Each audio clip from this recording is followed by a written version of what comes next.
आकाशवाणी संबलपुर आंचलिक खबर पढ़ुचन कृतांजलि त्रिपाठी। जुहार पहला मुखिया खबर। राष्ट्रपति आइबाकाल प्रदान करबे जातीय हस्ततंत्र पुरस्कार। 23,731 कोटी टंका खर्चाते गोवर्धन योजना के केंद्र कैबिनेट मिलला अनुमोदन।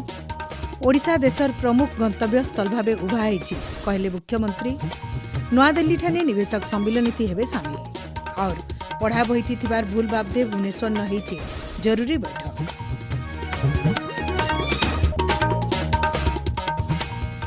एथर पूरा खबर।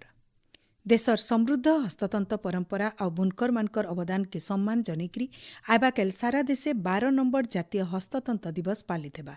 ई अवसर राष्ट्रपति द्रौपदी मुर्मू 2025 बछर लगी 22 जन श्रेष्ठ बुनाकार को जातीय हस्ततंत्र पुरस्कार सम्मान थी सम्मानित करबे।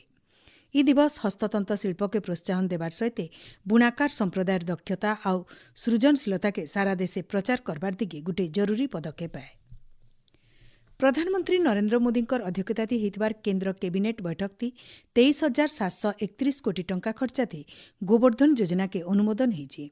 ई योजना 6टा अभिवृद्धि इंजिन द्वारा परिचालित हेबा। ई योजना जरिए देशे कंप्रेसर्ड बायोगैस उत्पादन के पाखापाखि 10 गुना बढ़ाजिबार सहित ई क्षेत्र थी बहुत परिमाण घोरोई पुंजीनिवेश आकर्षित करा लक्ष्य रखा जाइछि बोली केंद्र सूचना और प्रजुक्ति विद्या मंत्री अश्विनी वैष्णव कहिछन। हम सब जानते हैं कि भारत की जो नेचुरल गैस का कंजम्पशन है उसमें करीब 50% इंपोर्ट करना पड़ता है।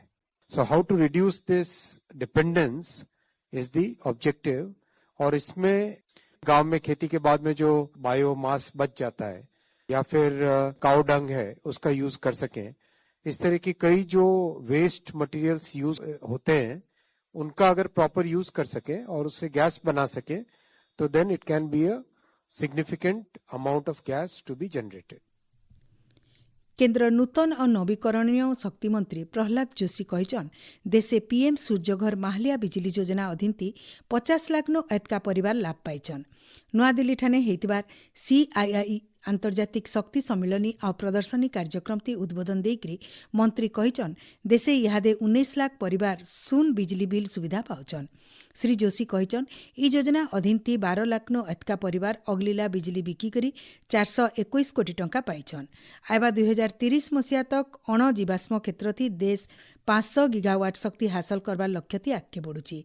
ई दिगे नुआ सुजोग तैयार करबार लगी सरकार शिल्प संस्था मानकल संगे आलोचना जरिए सफलता हासिल करबार लगी प्रतिबद्ध आन बोली केंद्र मंत्री कहिछन। भुवनेश्वर न चालुथबा ब्रिक्स शिक्षा सम्मिलनी थी जोग देइथिबार चीन और ईरान देशर प्रतिनिधि मंडली आज ओडिशा राज्य संग्रहालय बुली देखिछन। संग्रहालयर अधीक्षक डॉक्टर भारती पाल अतिथि मानकु स्वागत जनेकरी ओडिशार समृद्ध इतिहास ऐतिह्य स्थापत्य कला और संस्कृति बाबदे जनैथिले। प्रतिनिधि माने संग्रहालय न थिबार प्रत्नतत्व तालपत्र पोथी लिपितत्व मुद्रा अस्त्रशस्त्र और चारु और कारुकला सबु बुली देखिथिले। ई अवसरे चीन और ईरान प्रतिनिधि मानकु संग्रहालय तरफु टाइमलेस टेल शीर्षक गुटे विवरणी बही बिल दिया जाइछि। राज्य जातीय राजपथ एक्सप्रेसवे राज्य राजपथ और जिला मुख्य सड़क न यात्री और गाड़ी चालक मानकु उन्नत सुविधा जोगे देबा लगी फी 50 किलोमीटर अंतर थी रास्ता तरा सुविधा केन्द्र स्थापना कराजिबार के नेकरी आईन और पूर्त मंत्री पृथ्वीराज हरिचंदन अध्यक्षताती गोटे बैठक हो जाइछि। ई केन्द्र न पुरुष और महिला मानक लगी स्वतंत्र शौचालय विश्राम घर food court EV charging station और पेट्रोल पंप मानकर बागिर सुविधा रहबा। पहला खेपे राज्य सरकार और भिन्न भिन्न सरकारी तेल कंपनी मानकर भितरे बुझामणा पत्र स्वाक्षर हेबा। इति राज्य सरकार जागा जोगे देबे और तेल कंपनी माने ई सबु केन्द्र देखरेख दायित्व थी रहबे बोली बैठक न जना पड़िछे। स्वाधीनतार अमृत काल थी फी भारतीयंकर मने देश प्रेम भावना के आहरी बरकस करबा लक्ष्य थी केंद्र सरकार तरफो हर घर त्रिरंगा अभियान मूलैछि। इटा खाली घरे घरे जातीय पताका उड़ाबार काम नुहे से देशर एकता अखंडता और गणतांत्रिक मूल्यबोध लगी नागरिक मानकर अंगीकारबद्धतार प्रतीक है। फी बछर स्वाधीनता दिवस के नजरती रखिकी ई अभियान जरिए देशवासी को निजर घर कार्यालय आउ भिन्न भिन्न अनुष्ठान जातीय पताका उत्तोलन लगी आह्वान दिया जायसी। इटा नुआ पीढ़ी को जातीय पताकार गौरव स्वाधीनता संग्राम इतिहास आउ सांविधानिक मूल्यबोध संगे जुड़बार गुटे सफल प्रयास है। आसुन ई स्वाधीनता दिवस अवसर सभे हर घर त्रिरंगा अभियान ती सामिल होकर घरे घरे त्रिरंगा उड़ाबार सहित देश प्रेम और जातीय गौरव वार्ता के बरकस करमा। देवगढ़ जिलापाल विकास भवन सम्मिलनी कक्षन जिलापाल कविन्द्र कुमार साहूकर अध्यक्षता हर घर त्रिरंगा बाबद गोटे प्रस्तुति बैठक हो जाइए। जिलान आयबा 10 तारिख शिक्षानुष्ठान मानके त्रिरंगा उड़ाबार आउ वंदे मातरम गायबार छात्र छात्री मानकर भितरे ऑनलाइन जणा अजणा कार्यक्रम मोटरसाइकिल रैली त्रिरंगा आलोक सज्जा रंगोली प्रदर्शनी बागिर कार्यक्रम मान कराजिबार के स्थिर करा जाइए। आपण माने खबर सुनुचन आकाशवाणी संबलपुर केन्द्रनु। मुख्यमंत्री मोहन चरण माझी आजठानु 3 दिनिया गस्ती नुआदिल्ली जाइछन। मुख्यमंत्री आयबाकाल आउ शनिवार दिन नुआदिल्लीन ओडिशा खाद्य प्रक्रियाकरण 2026 आउ निवेशक रोड शो कार्यक्रम थी जोग देबे। ई अवसर मुख्यमंत्री राज्य निवेश लगी शिल्पपति मानकर संगे आलोचना करबे। सामाजिक गणमाध्यम जरिए मुख्यमंत्री कहिछन सुशासन निर्णायक निष्पत्ति आउ अभिवृद्धि लगी ओडिशा देशर प्रमुख निवेश गंतव्य स्थल भावे उभा आइछे। नुआदिल्लीन ई निवेशक सम्मिलनी खाद्य प्रक्रियाकरण आलुमिनियम आउ इस्पात विशोधन आउ बयन शिल्प क्षेत्र थी ओडिशान निवेश लगी शिल्पपति मानकर ध्यान केन्द्रित करबा। ई अवसर भिन्न भिन्न बुझामणा पत्र स्वाक्षरित हेबा बोली मुख्यमंत्री कहिछन।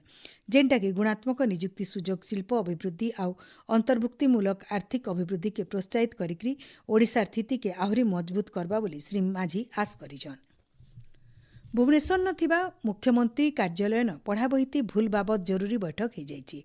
बैठक ती मुख्यमंत्री मोहन चरण माझी जोगदेकरी संशोधित पढ़ा बही प्रस्तुति और बांटवार उपरे जोर देछन। उच्च शिक्षा मंत्री सूर्यवंशी सूरज गणशिक्षा मंत्री नित्यानंद गंड मुख्य शासन सचिव अनु गणकर सहित बहुत वरिष्ठ अधिकारी माने इथि उपस्थित रहिकरी संशोधित पढ़ा बही प्रस्तुति बाबदे आलोचना करिछन।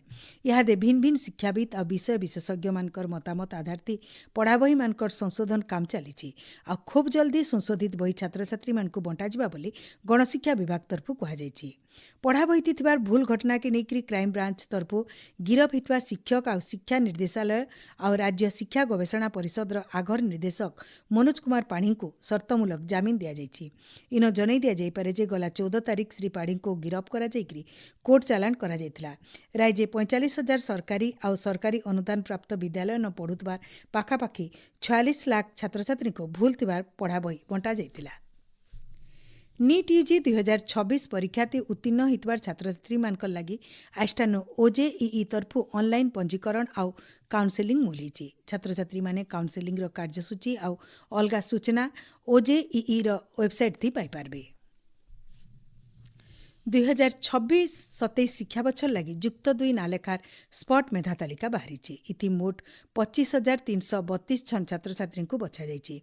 बछा प्रक्रिया शेष बेल के 87,549 जन छात्र छात्री भितर मोट 46,570 जन को बछा जाइए। संबलपुर विश्वविद्यालय तरफु छात्र छात्री मानकर निजुक्ति योग्यता और वृत्तिगत दक्षता बढ़ावार उद्देश्य 8 दिनिया निजुक्ति योग्यता और दक्षता विकास कार्यक्रम शुभारंभ करा जाइछि। पीएम उषा योजना 2026 अधीन होइतबार कार्यक्रम थी विश्वविद्यालय 9टा स्नातकोत्तर विभाग 140 जन छात्र छात्री भाग नेचन। 8 दिन धरिकरी हेबार के थिबार कार्यक्रम थी छात्र छात्री मानको एप्टीट्यूड बायोडाटा प्रस्तुति ग्रुप डिस्कशन नेतृत्व दलगत काम समस्यार समाधान बागिर भिन्न भिन्न व्यवहारिक प्रशिक्षण और विशेषज्ञ मार्गदर्शन दियाजिबा। नुआपड़ा जिला पुलिस पड़िया ठाने आरक्षी सेवा केन्द्र के आरक्षी अधीक्षक अमृतपाल सिंह उद्घाटन करिछन। पुलिस और साधारण लोकर भितरे भल संपर्क स्थापना करबा लक्ष्यते ई केन्द्र प्रतिष्ठा करा जायछि। बौद्ध जिला कंटामाल ठाने जूनियर रेडक्रॉस तरफु डेंगू और मलेरिया सचेतनता कार्यक्रम हो जाइए। डेंगू मलेरिया नु रक्षा पाइबार लगी कूलर फुल गमला बागिर जगह मान के जमुथबार पाइन के सफा करबार घर चारिहाड़ सफा रखबार मशारी लगेकरी सुईबार बाबदे सचेतन करा जाइथिला। पाणीपाग राज्य दक्षिण पश्चिम मौसुमी वायु सक्रिय रही इतार प्रभाव से भिन्न भिन्न जगह वर्षा लगी रही। भुवनेश्वर आंचलिक पाणीपाग विज्ञान केन्द्र सूचना अनुसार आयबा 11 तारिख तक वर्षा लगी रहा। आयबा 24 घंटा भितर बिजली घड़घड़ी सांगे वर्षा हेबा बोली पाखापाखि सबु जिला के सतर्क सूचना जारी करा जाइछि। शेषे मुखिया खबर फेर घाए।